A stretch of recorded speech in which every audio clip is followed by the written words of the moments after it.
With the first pick in the 2018 NFL Draft, the Cleveland Browns select Baker Mayfield, quarterback, Oklahoma.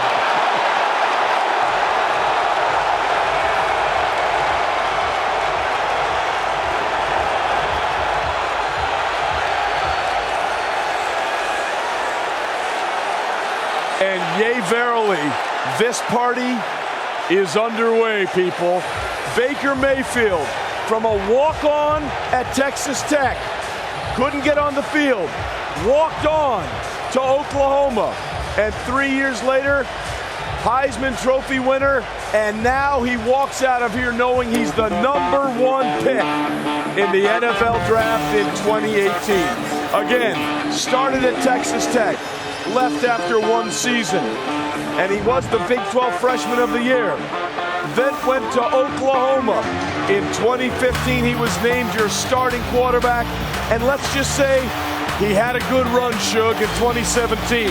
Heisman, Maxwell, Walter, Davey O'Brien Award winner, Player of the Year, and of course, all those Big 12 championships. He believes in himself, Lewis, and that belief was just paid off big time. There's no question about it. Look, this is a guy who can win from the pocket, just as Herbie pointed out, and he can spread the ball both horizontally and vertically. And you know what? All the things that they did under Lincoln Riley at Oklahoma, they transferred to the NFL, especially on first and second down. And look, that kind of mobility, that transfers to the NFL. That kind of accuracy, that transfers to the NFL. But what you're talking about, look, here, down in the red area, I saw him down at the Senior Bowl. I saw him throwing darts just like this down there in Mobile. And here against Baylor, you see he sees pressure coming off of his blind side, and he doesn't flinch. He drops the ball in the bucket. And then here, the type of plays right here that you see in Oklahoma do right here, the zone read, play action pass, that is the kind of things that right now on first and second down you're seeing across the NFL. The Philadelphia Eagles are doing it. The Kansas City Chiefs are doing it. You're going to see the Chicago Bears just absolutely wear people out this year with Mitchell Trubisky with that. So Baker Mayfield, they haven't designed the offense around him. But I'll tell you what, on third down, he can deal, man. He can deal. He's the oldest '1 overall pick since Eli Manning in 2004 at the age of 23. Mel, do you like it or don't you? I don't like the pick. No, I think at 4.84 is his 40 speed. And the way he runs around in college, in the NFL, you got to be careful. Remember that Georgia game? He got stung in that game. Sure. That's why the ball wasn't in his hands late when Lincoln Riley said, hey, he's not 100%. I got to go to guys who weren't making plays because Baker is not 100%. So I think in the NFL, where you got defensive linemen that can run better than that, I think you got to be careful. He's got to protect that 215-pound frame a little bit better, or he's not going to survive a full season. He certainly is the ultimate competitor. He thinks he's invincible.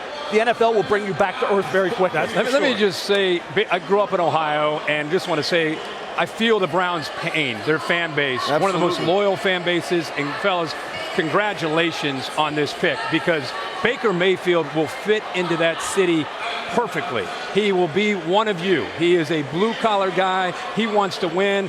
He will do everything he can to try to turn that franchise around.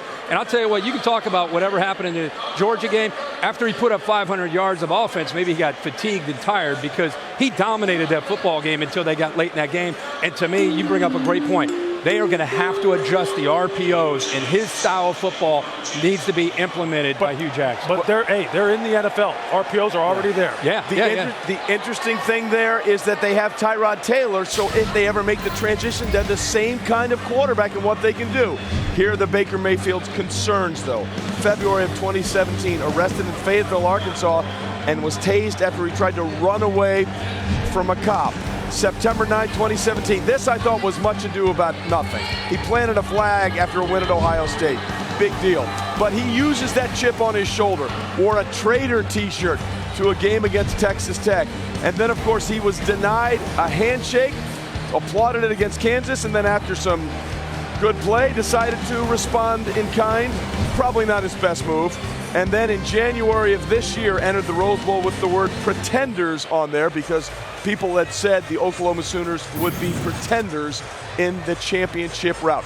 Look, that's all great, and as players at Oklahoma said, they love him, but those are 19 to 20-year-old kids. Unless he deals, that stuff won't fly at the next level. No, look, it's all about production. The league respects production. He's going to have to